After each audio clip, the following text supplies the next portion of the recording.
by saying, okay, let me do the stream as well. Let me start by saying that we need to thank Rancis for this slides today. He's the creator, father, and elucidator of this slides about randomness. Somehow is related to his area of expertise. But we're going to be talking about randomness today. We're going to be talking about how to achieve or how to get as close as possible to randomness in a computer, because one of the things you will notice today is that it's quite challenging and one needs to be aware of certain details in the implementations. And then as an application, we're going to be talking about Monte Carlo, which is a very, very powerful technique that is used in many different fields.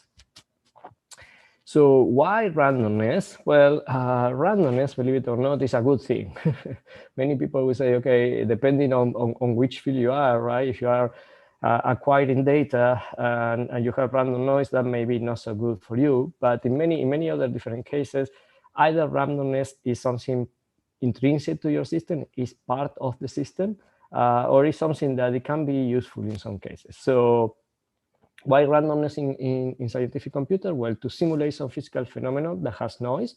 That is something that we need to include to make our models more realistic, sort of. Examples of these are Brownian motion or Nyquist noise if you're dealing with electronics.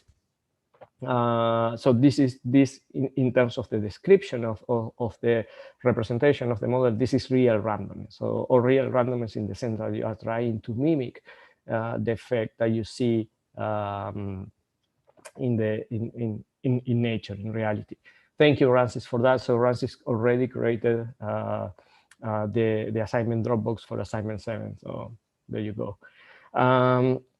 What else can be done with randomness in scientific computer? Well, we can perform average or integrals in systems with many degrees of freedom. And this has two legs, if you wish. One is, if you think about this, statistics physics, like path integral calculations, that kind of thing can be handy in that way. So the main objective here is to get conversions as quickly as possible. So by introducing randomness, you basically explore a faster or wider parameter space. So that's something that is useful as well. To estimate parameters distribution using data, and this is where things like Monte Carlo techniques come handy. Markov chain Monte Carlo is one of the, again, the combination of these two tools basically is one of the most powerful computational methods of the last century, I would say. Actually, it has won awards in recognition to this technique. So it's something, again, that uses at the very core of its implementation randomness. And of course, to test statistical methods, all what is statistics and statistical analysis and statistical testing are sort of based on randomness. Now, one thing to mention is randomness is not just any kind of, uncorrelated data itself. They had to follow certain rules or certain distributions, and we're going to be talking about what particularities or what properties randomness has to have in order to be good randomness, if you wish. So, how can we create randomness? Well, there are physical systems where you can actually generate random data. Like if you have one of these beautiful looking lava lamps and you turn them around and you see the distribution of the shapes, those are kind of random. It's kind of a macro Brownian motion of the fluid, if you wish. Radioactive decay, if you happen to have some radioactive material close to you and you have a Geiger counter, then you can take your data points from there. It will be random. Several quantum processes are random. Atmospheric noise, random computer hardware noises, thermal noises. Those are sort of randoms as well. So if you happen to have one of your computers open and then a measure of thermal fluctuations, then you can capture data from there. Now, these methods of generating random data or random numbers, if you wish, can be a little bit slow. It depends on the physical system, the materials that you need to have. It's expensive. Sometimes I would say most of the cases, it's impossible to reproduce for the debugging. So they are hard to characterize the underlying distribution as well, unless you have some physical model describing this process. So instead of that, what we use and what every single computer uses is what we call a pseudo random number generator.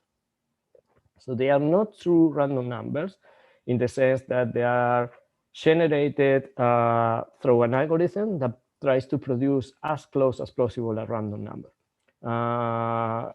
The question is, are these algorithms deterministics? Kind of. The answer depends on, as we will see, in an initial state.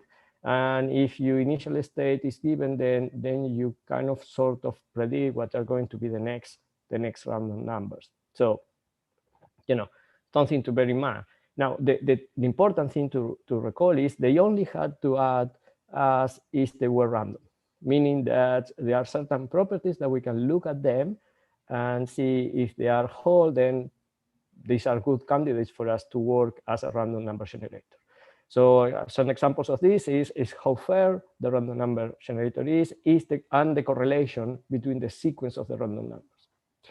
So we're going to be looking at this in some particular examples. Any questions so far? I have been describing things mostly.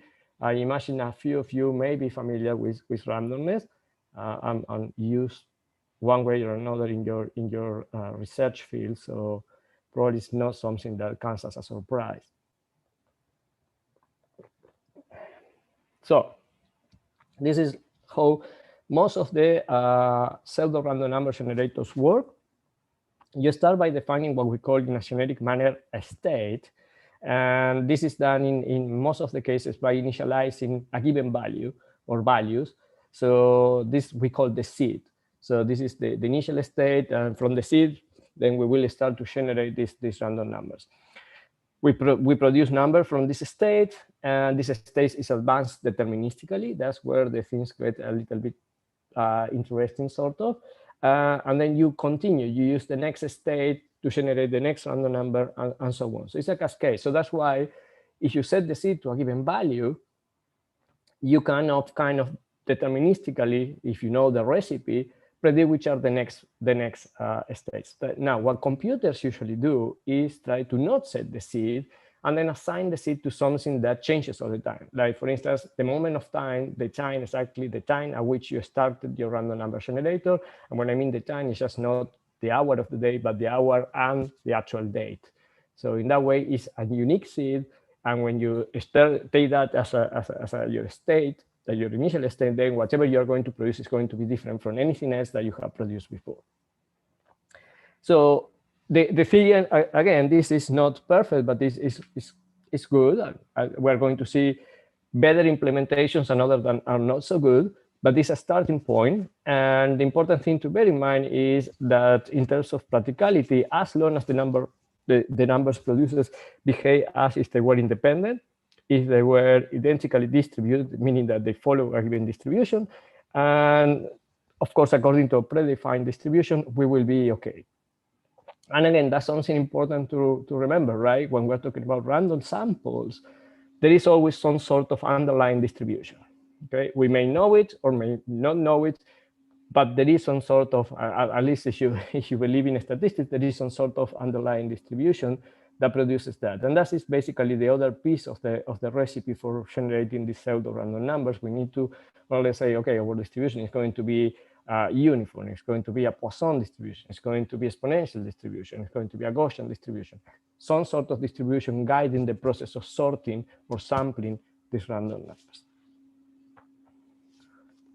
So that's the thing. I think I mentioned this depends a lot on the way the states are advanced, meaning the deterministic prescription that you give to the generator. So one thing that we had to do, especially if we're implementing our own random number generator, which we will never, ever do, is we had to test it. So I'm going to show you how to do that. But at the end, we're going to see that you will never, in most of the cases, unless you are doing research in this particular field, you will never try to implement your own. You will use other random number generators that are already available for you, and they have been proved to be good ones. So let's back up a little bit and talk about this recipe for generating these random numbers. So Suppose we have a way to draw random values of a continuous variable x that is, just for the sake of the argument, distributed between 0 and 1. Let's say that for any value of x that we pick, we are going to compute a function y given by the deterministic function f. So the value of f are randomly distributed, but with non-uniform distribution unless f of x is equal to x, meaning you get just the straight line. So we can turn a uniformly distributed random variable into a non-uniform distributed variable by applying a function. That's the whole thing. If we want a specific non-uniform distribution, we just need to figure out which function we need to use. In many cases, in most common cases, this is already done, so you know the type of functions. So our main focus in this is first to find a uniformly distributed variables. That's what we will try to do. This is something that also is done in many different fields in statistics. Like when you run a generalized linear model, what you're doing is nothing much more different than a linear model. You are just transforming variables so that they lay down in a uniform distribution. So it's kind of the name of the game there. So one thing to also bear in mind is that all pseudo-random numbers are discrete. And this, again, this comes back to the core of statistics. If you remember your statistics courses, which I hope you have taken as undergrads or in your grad career, we had two flavors of random variables. You can have continuous random variables and discrete random variables. And this matters because depending on what is the type of distribution they will follow, right? So certain distributions are discrete, others are continuous, but those has important consequences in the way that we analyze and we consider them. So despite all what it may look like a continuous variable for floating point numbers, there are only a finite number of bits that can be used. So this is a reality that happens more in the computational side of the implementation. So in fact, all the routines that give you pseudo-random number floating point numbers are usually based on drawing random integer numbers and dividing over the largest possible number. So in that way, you basically get rational numbers, sort of. So from a random integer of n bits, for saying something, we just need each bit to be uniformly distributed with a chance of 50-50 of a 0 or 50-50 of a 1. So 50% being 0, 50% being 1, because the interval goes from 0 to 1, and then you pick anything from there. Now, one word of warning is most of the pseudo-random numbers gives lower bits that are more correlated than the higher bits. So that's something to bear in mind. It's a technicality, but if you are in serious business performing computations involve randomness, is something that you may want to take into consideration, because your distribution may not be what we call symmetric or fully fair. So some corner edge cases sometimes arises because of this technicality. Now, another thing that I should mention, this will come back later, is you only set the seed, meaning you only fix the state, the initial state, only when you're doing debugging purposes. When you are doing what we usually refer to production runs, meaning generating results for analysis or analyzing data based on a random method, you will never want to set the seed, meaning repeat the same values of the random distribution that you are generating. Okay, so that is an important thing to remember. So let's take a look at the code that what it does basically is produce a random values of ones and zeros, representing the tossing of a coin, meaning heads or tails. So for doing that, we are going to create as a class called Bad Coin, that the name may give it away. So with a method that set the starting of the seed. So it's going to receive an integer that is going to be the seed, which represents our state. And then the method to toss the coin is one represents head, the other 0 represents tail. What we are going to do is just add 1. So if we started with 0, we add 1, 1. If we started with 1, we add 1, and then we use the lowest bit, as we said before. Okay. So in this case, the state is what we call internal variable. So it's private. It can be changed, but it can be received. And that's basically the class for our coin, for advancing the state that represents if we have the coin landed on heads or tail. That's the header file if you wish, because it's a class, so doesn't need to have anything else than the header file.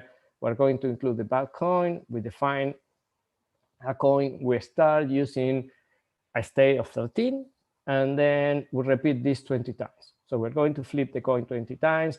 We're going to print to the screen what is the output, and that's basically it. Okay, any questions about this? And again, bear in mind, this is just to exemplify something. You will never do a random generation of coin tossing in this way.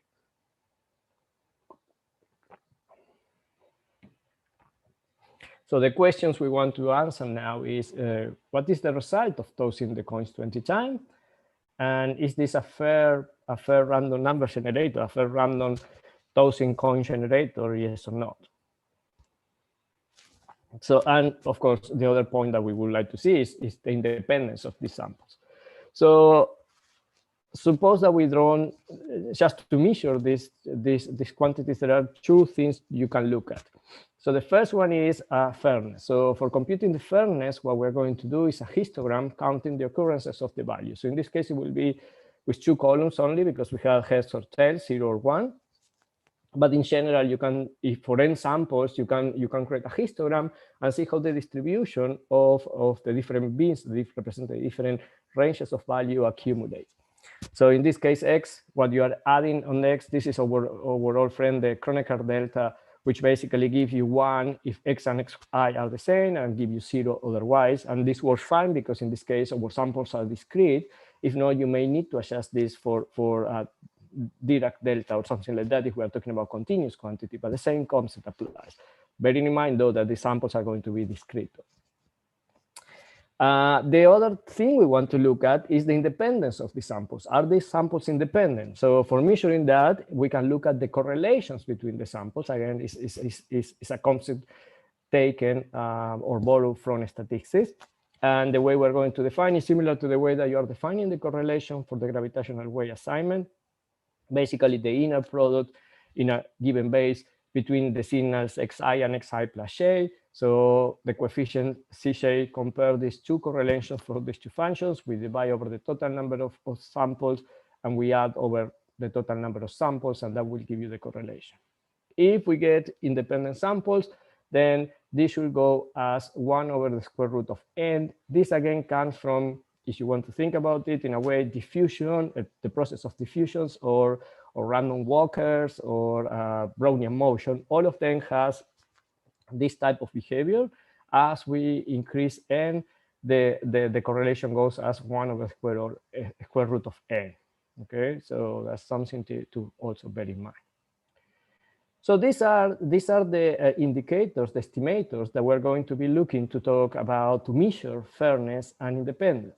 Okay, so let's go back to our coin sampler or coin tosser and look at the fairness first. So we're going to draw this histogram, and okay, so we have the values for 0 and 1. Not bad, because it's quite fair. The distribution between values 0 and 1 is good. It's almost 50-50. That's really good. But now if you look at the independence, what do you guys think? Remember what was the random number generator doing in this case? It was just adding 1 to the state. So what do you guys think is going to happen with the independence in this case? Just checking that you guys are still awake. I think my test failed.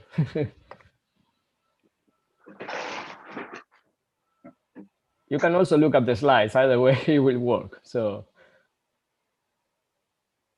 no answers. All right, I tell you, it will. So this is what it will happen, right?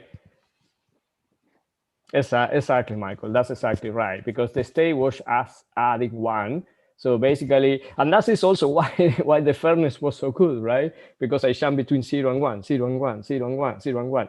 So what this correlation coefficient is telling me about the samples is that they are completely correlated or anti-correlated, right? So it goes from 1 to 0, 1 to 0, 1 to 0. So it's either in the same state or the opposite state, and the same state or opposite state. So this, as you can imagine, this as a random number generator is terrible, because I can just predict. Give me your state. I can predict the next step and any other following step.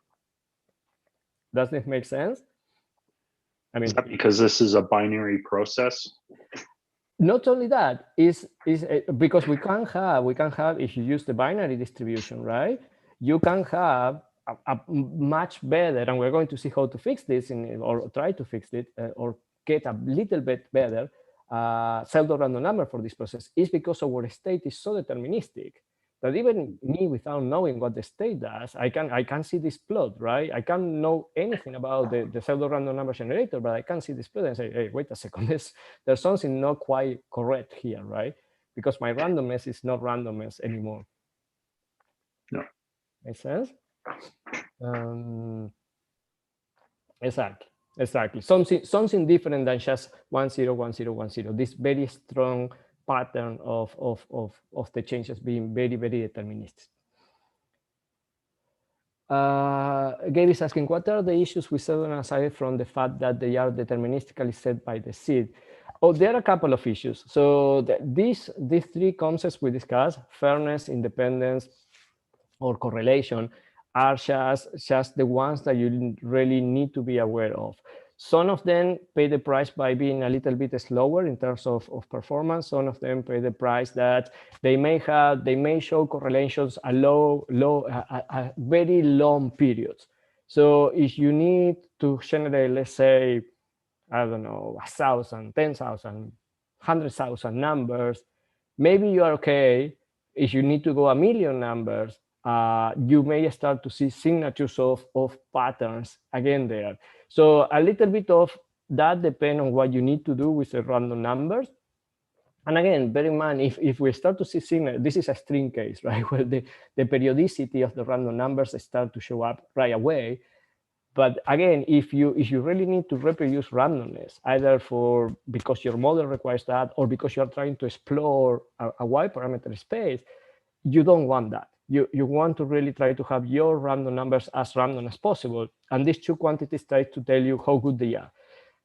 What may happen is you may enter into one of these attractors of the periodicity of the random numbers. So some of them are better for long periods, some of them have shorter periods. So it depends a little bit of what do you have to do with the random numbers. But yeah, it may be affecting the fairness, it may be affecting the dependence, and you may see signatures of examples like that in one of these quantities. Okay. So as I said, this kind of independence is not really good. So let's try something else. Okay, and this is where the trickiness starts to play a role. And by the way, this is just not something that we are making up for you guys. This is an active area of research. So,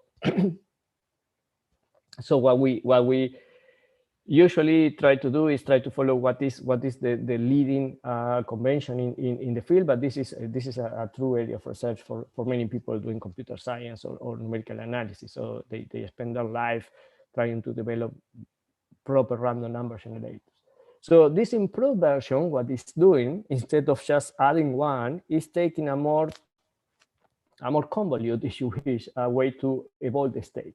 So what it's doing in this case is adding a number, an offset, and then a sinusoidal function that goes between 0 and 1, and multiplying that by an amplitude, and add 1 to the state. So you get a shift in phase and also in amplitude, and then, excuse me, you take the lowest bit again, okay?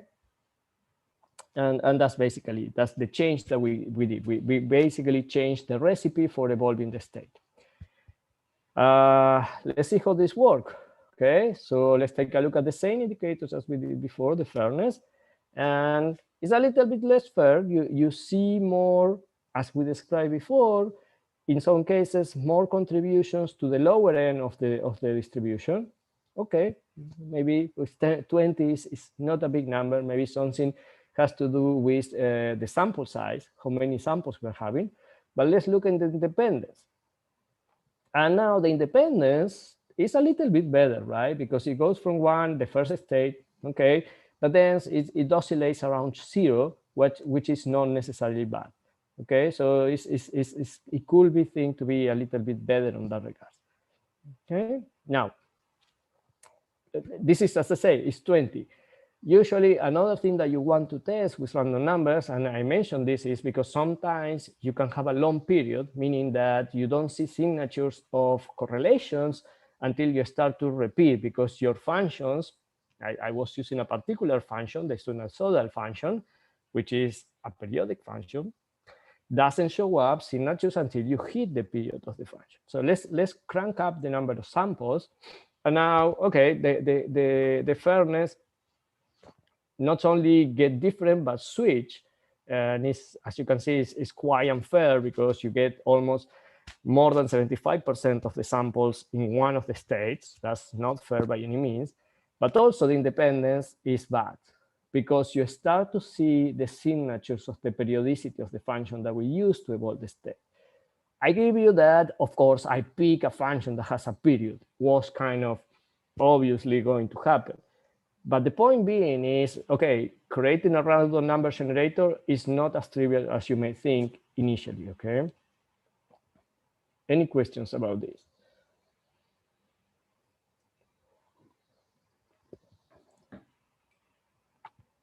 All right, so some of the conclusions we had already been discussing.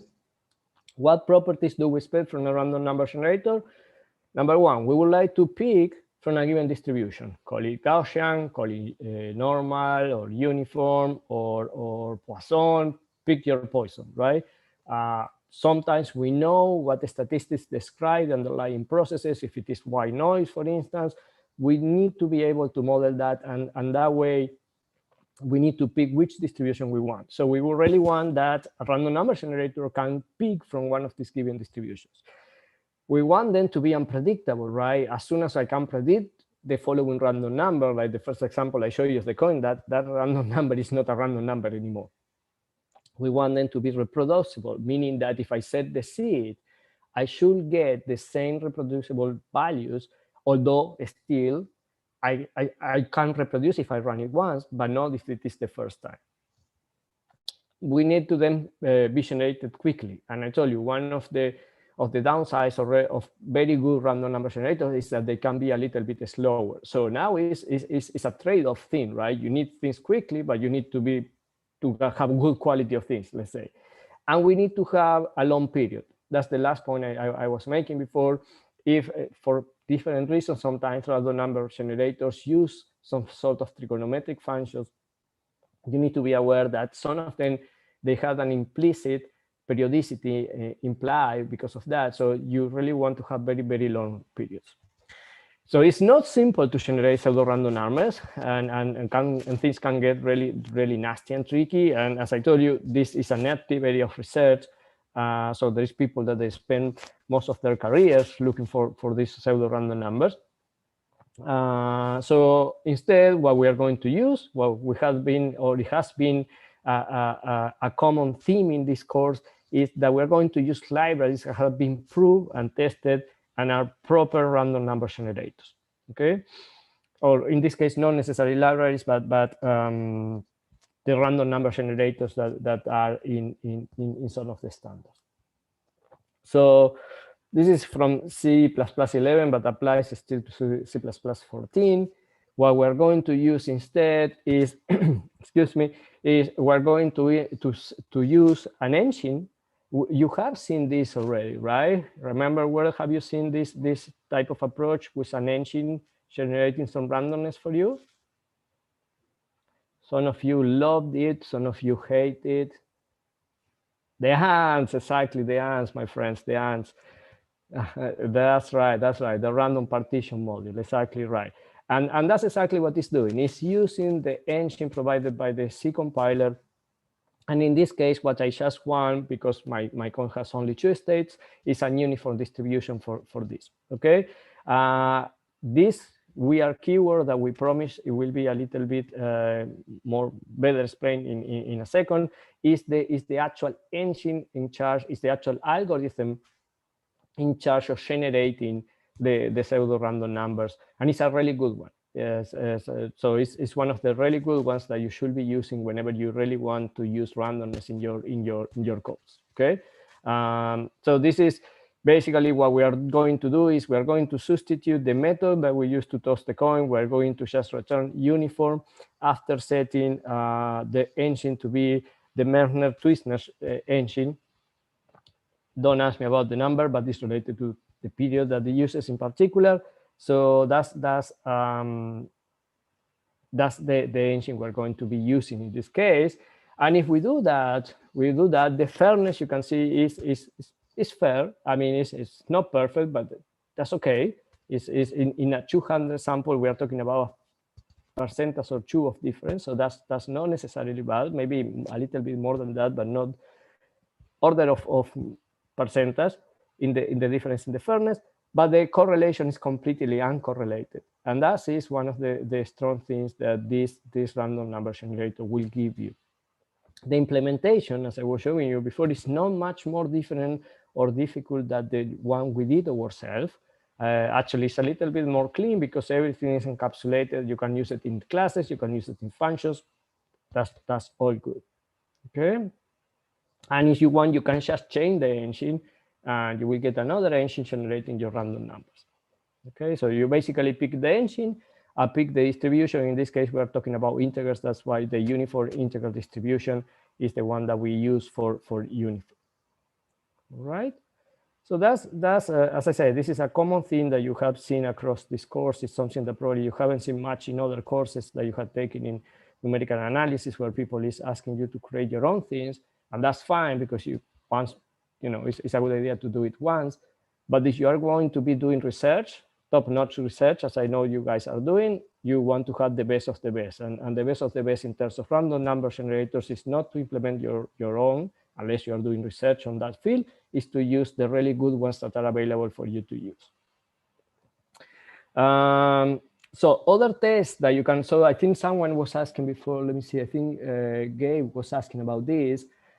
What other tests can I perform? Is randomness is a crucial element in your simulations or in your calculations. What other things can we be looking at to be, as sure as we could that the randomness is good? Well, you can look at what is the distribution of moments. So in statistics, there is this analogy as to mechanics, if you wish, where you can compute similar to the inertia moments or inertia momenta, that you can compute the different order of approximations to. So the first order or first inertia moment is the mass of an object.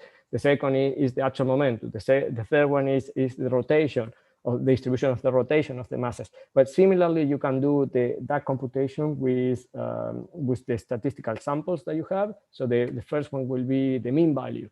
The second one will be the standard distribution or variance, and so on. And you can keep adding orders or moments, as it's called, so you can look at that. You can look at the spacing between the random points. It should follow a Poisson integral if they're uniformly distributed, for instance. You can examine the sequence of phi numbers. There are 120 different ways to sort phi numbers. So the 120 ways should occur with equal probability. So these are more involved tests for testing how good the distribution of these random numbers are. There's what is called a parking circle test, where you basically randomly place in a unit circle in 100 by 100 square. If the circle overlaps with the existing one, then you try again. After 200, a big number of tries, the number of successfully parked circles should follow a certain normal distribution. And again, this is considering the random samples. You can play 200,000 games with a dice, and then count the wins and number of throws per game, and each can follow a certain distribution. There are many other tests. The National Institute for Standards has its own test suite, so the NIST test suite. And again, if you are really into randomness, if randomness is a pivot point in your research, you should convince yourself at least once that the random number generator, the pseudo random number generators, as we saw today, satisfies those tests. So it's a serious thing. It may sound silly because, okay, randomness, who cares? But it's more not provocative, but it's it's more meaty than one will think at the first time, right? All right, so we're going to move into Monte Carlo, but before that, any questions?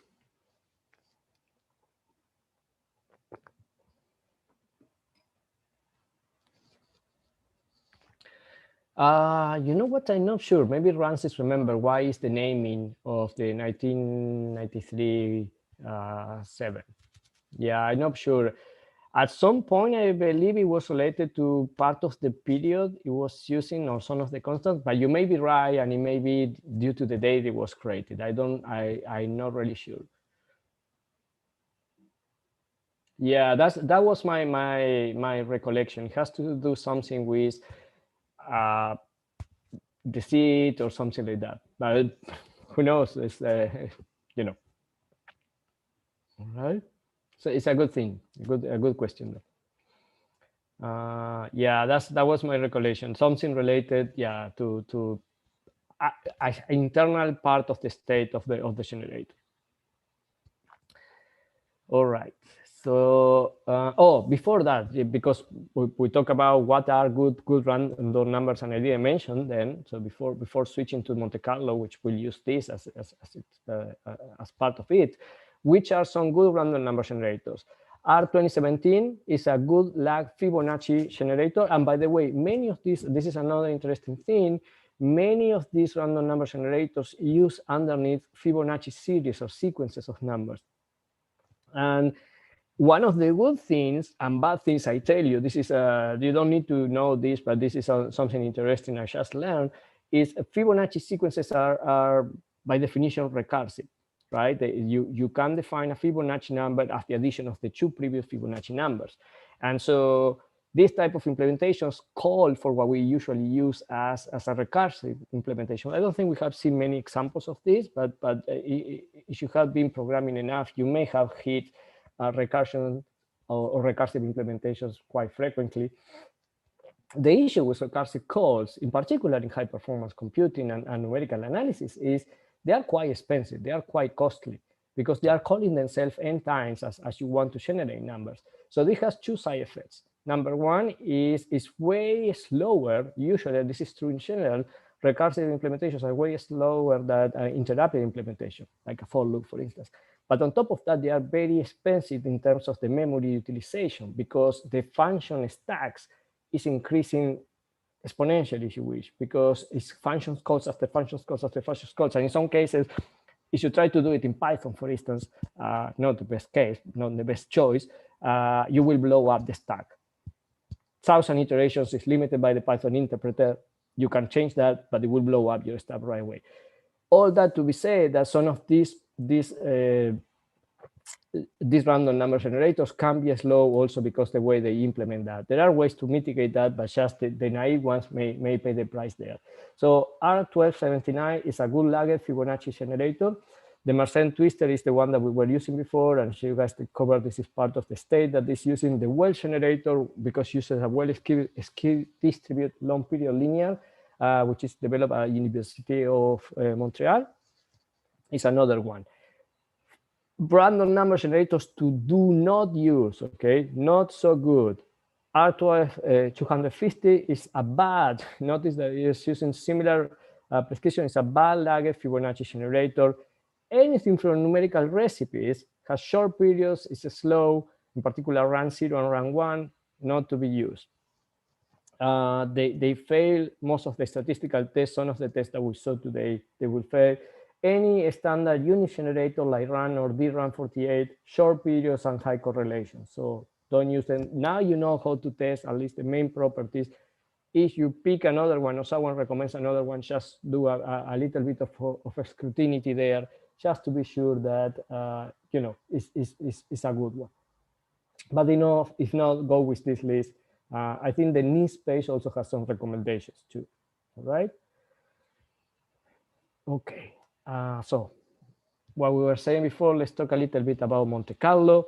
So Monte Carlo is a collection of techniques, basically, whose unifying feature or the main properties to use randomness, and that's why it's immediately after our random discussion. These applications or randomness generally fail into one of three categories. So the things that usually people do with Monte Carlo is adding randomness to otherwise deterministic dynamics and studying how these dynamics change, generating samples from a given probability distribution, and usually a distribution that is complicated and can be dealt with nicely closed form, like an example of this will be Markov chain Monte Carlo. Or the third one is, this is a very neat one, is the estimation of high order or high dimensional integrals. And this can be used in different contexts. It can be the expected value of a distribution, or it can be the volume of an n-dimensional string theory trying to describe general relativity. Doesn't really matter. It can be used for high dimensional integrals. That's the bottom line, and that's the definition that you will have. And of course, this is a one-dimensional one, but you can generalize. That's the nice thing of Monte Carlo.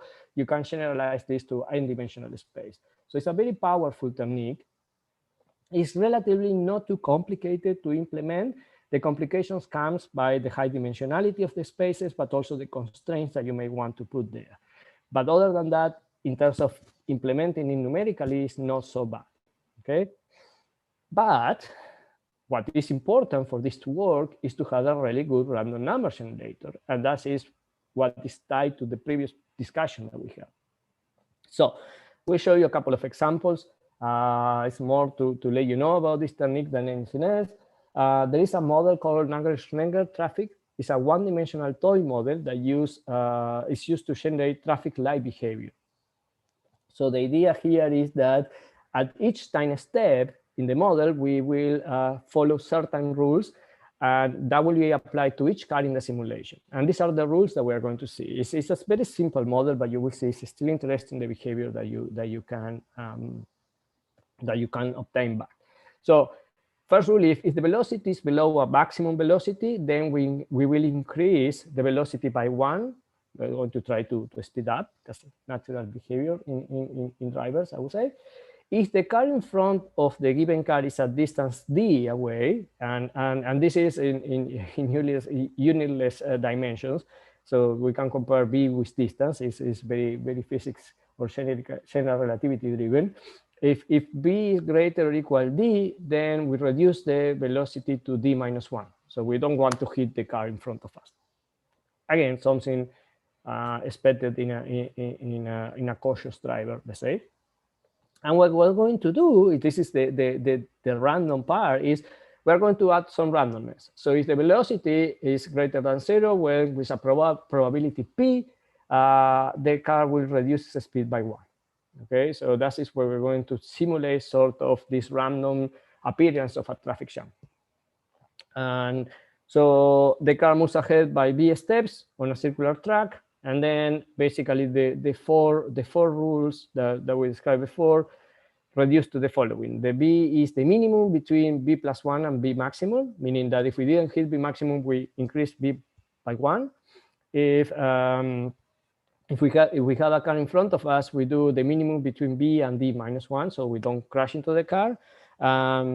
If the velocity is not null, if the car is not parked, it's moving basically, with a probability p, we reduce the velocity by 1, and then the displacement is just x plus b. And again, as I was telling you, this is because we are using unitless dimensions, so or unitless variables. So in this case, velocity and space has the same dimensions. Okay, so it's not complicated. You can do this with a for loop, and the only thing where you will put your random number is to sample the probability and then see how the velocity change.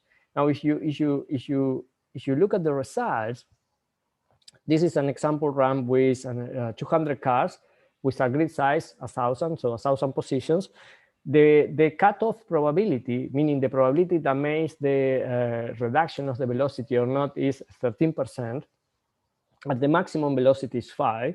What you can see is this is kind of a phase diagram or a space-time diagram, if you wish. Is the position here from 0 to 1,000 and the time. So each dot represents a car here. You can see that what happens is as time evolves, you start to see these patterns where the cars start to accumulate, right? You can start to see how traffic jams start to develop, but not only that, you can start to see also how the traffic jams propagate backwards in a space, right? So when we have a traffic jam at very early times developing at 800, then the traffic jam at 100 time steps is almost a 600. So it's an interesting model. It's very simple model. It's almost trivial to implement, not trivial, but straightforward to implement. Although you can start to see some interesting features. You can compute at which speed the traffic jam propagates, that is propagating backwards, as you may expect, that the model itself developed traffic jams just by adding randomness that can be due to irregularities in the way that people drive or something with the tracks.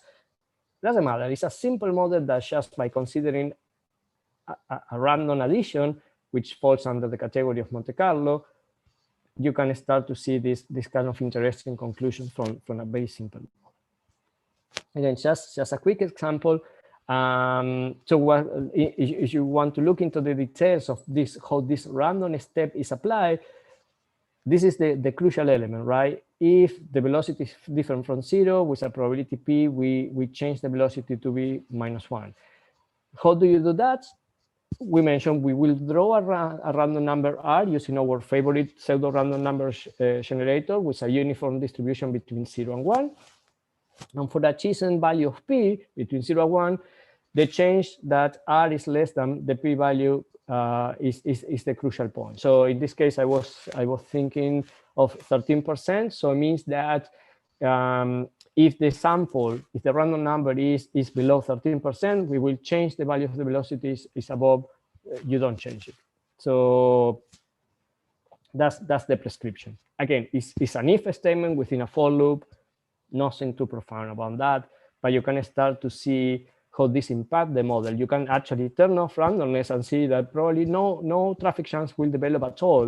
The cars will move following the recipe, and you won't see any disturbance in the distribution. But that is an interesting feature that you observe when you add random to the system.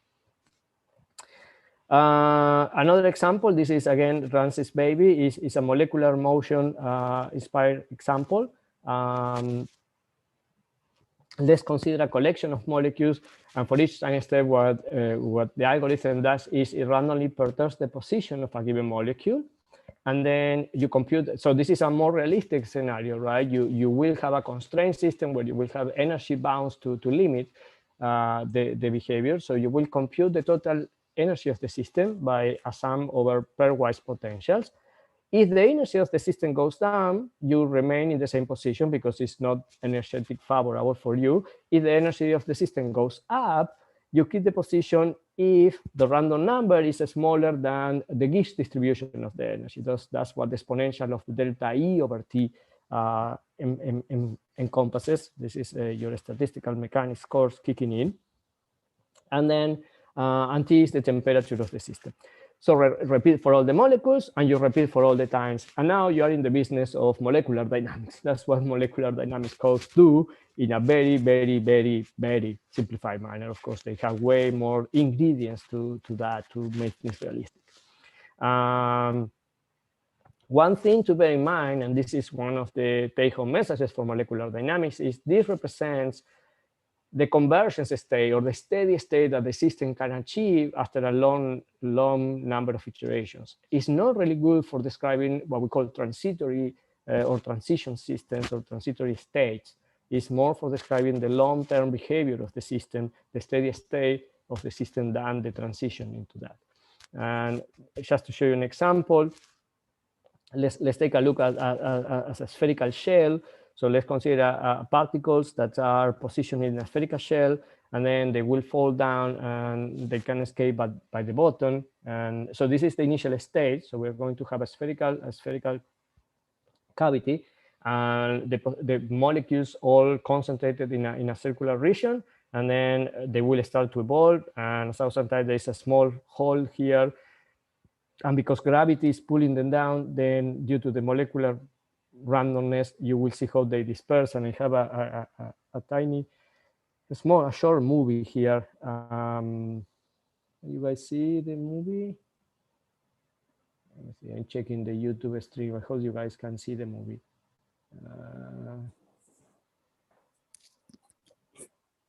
You see in the circle. I didn't play the movie yet because I'm not sure if you guys are seeing this or not. Yeah, we're seeing it. Seeing that? Oh. So this is the initial state. So we're going to go through the tiny steps now, and it's quite fast actually. But you can see how the randomness disperses the molecules very quickly. As I said, there is a tiny hole here where the molecules can escape from the spherical cavity. But the initial dispersion of the initial configuration is due to the randomness added by the molecular by the randomness, right? So this represents all sort of internal fluctuations in the temperature or things like that that can disperse the molecule from the initial configuration. Okay, again, a cute movie to look at, but more interestingly is the way we can implement this using Monte Carlo techniques. And it's the same idea, same prescription as we will use for the traffic flow thing. Right? Let me see. Back to the slides. I think that's all what I have for you guys today. If I remember correctly. Yeah, we're at the end of the lecture. So any questions about this? So we are going to probably ask you in the next assignment to either implement the traffic model or the spherical shell. Your pick. I just kidding here. I see that you guys are very quiet today, so I'm just teasing you a little bit. All right. Any questions, guys?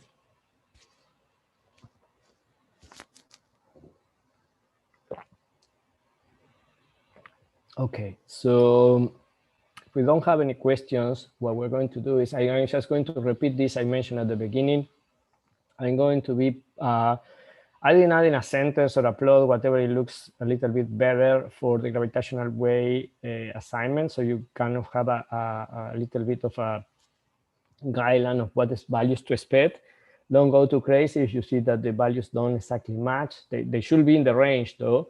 But if you know, the last significant digit is not the same as you get, or the last two significant digits is not the same as you get, that may not mean anything.